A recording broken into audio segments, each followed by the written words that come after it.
Hi hello welcome to మన channel. ఈరోజు మన ఛానల్లో రెసిపీ వచ్చేసి ఇంట్లో ఎలాంటి పిండి లేకపోయినా మా పిల్లలు అడిగారని నేను ఇలా చిన్న పునుగులు చేసి పెట్టాను. మీరు కూడా ఒకసారి ట్రై చేయండి. ఇక లేట్ చేయకుండా ప్రాసెస్ చూద్దాం.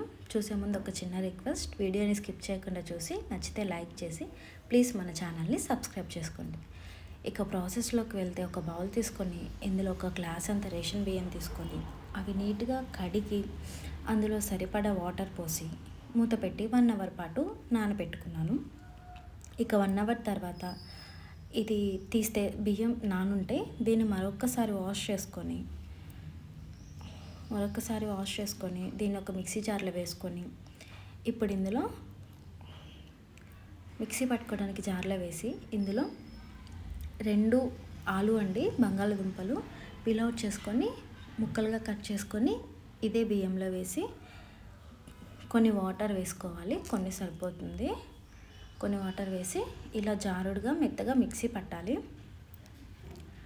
ఇలా పట్టిన దాన్ని ఒక మిక్సింగ్ బౌల్లో వేసుకొని ఇందులో 1 కప్పు మైదా పిండి కొంచెం వేస్తూ, అంటే ఉండలు కట్టకుండా కొంచెం వేస్తూ బాగా కంటిన్యూస్గా కలుపుతూనే ఉండాలి.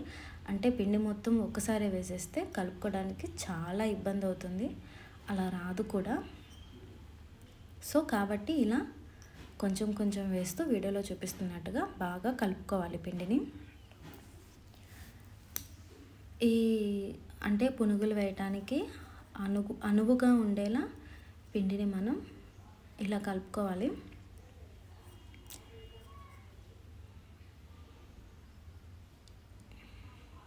ఇలా సరిపడా పిండి వేస్తూ వీడియోలో చూపిస్తున్నట్లు పిండి కన్సిస్టెన్సీ దగ్గర పడేలా ఇలా తిప్పుతూ కలుపుకుంటూ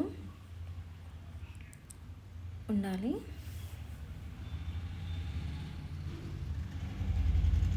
ఈ పునుగులు బయట క్రంచీగా లోపల మెత్తగా చాలా బాగుంటాయి. అప్పటికప్పుడు చేసుకోవచ్చు. పిండి కలపడం అయిపోయిన తర్వాత ఇందులోనే 1 teaspoon salt, 1 teaspoon జీలకర్ర అండ్ 1/2 టీ స్పూన్ వంట సోడా ఇవి కూడా వేసి మరొక 2 మినిట్స్ పాటు అంటే సాల్ట్ మొత్తం కలిసిపోయేలా కలిపి ఇప్పుడు హ్యాండ్తో ఈ పునుగులు వేసుకోవడానికి బాగా వస్తున్నాయా లేదా చూసుకొని ఇలా పిండి పడేటట్లు చూసుకొని పిండిని మనం రెడీ చేసి పక్కన పెట్టుకోవాలి. ఇప్పుడు స్టవ్ ఆన్ చేసి డీప్ ఫ్రైకి సరిపడా ఆయిల్ వేసి ఆయిల్ హీట్ అవ్వాలి. ఆయిల్ హీట్ అయిన తర్వాత వేడైందో లేదో చూసుకుంటే ఇలా మనం చిన్న ముద్ద వేయంగానే పైకి తేలొస్తుంది. అలా ఉంటే ఆయిల్ రెడీ అయిపోయినట్లు. ఇప్పుడు ఇందులో కొంచెంగా చిన్న సైజ్గా మనం రెడీ చేసుకున్న పిండిని ఇలా చిన్న పునుగుల్లా ఆయిల్లో వేసుకొని ఆయిల్కి సరిపడా పునుగులు వేసుకోవాలి.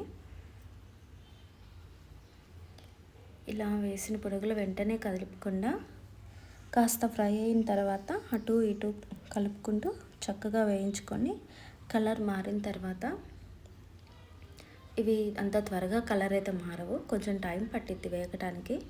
ఇలా వేగిన తర్వాత మనం సపరేట్ చేసేసుకోవటమే. ఇంకేముంది, చట్నీ చూద్దాం. దీనిలోకి ఇంకో స్టవ్ ఆన్ చేసుకొని బౌల్ పెట్టుకొని అందులో కొన్ని పల్లీలు వేసుకున్నాను. నేనైతే ఇక్కడ 1/2 కప్పు తీసుకున్నా, మాకు సరిపోతుంది. ఇవి లో ఫ్లేమ్లోనే వేయించుకోవాలి.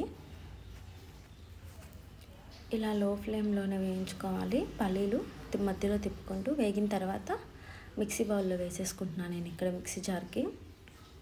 ఇప్పుడు ఇందులోనే 4 పచ్చిమిర్చి ఇలా తుంచుకొని వేసుకున్నాను. ఇవి పచ్చిమిర్చి వేగటానికి 1/2 టీ స్పూన్ అంత ఆయిల్ వేసి కలుపుకుంటూ పచ్చిమిర్చి కూడా వేగనివ్వాలి. ఈ చట్నీ ఈ పునుగుల కాంబినేషన్లో చాలా బాగుంటుంది. డెఫినెట్గా ట్రై చేయండి.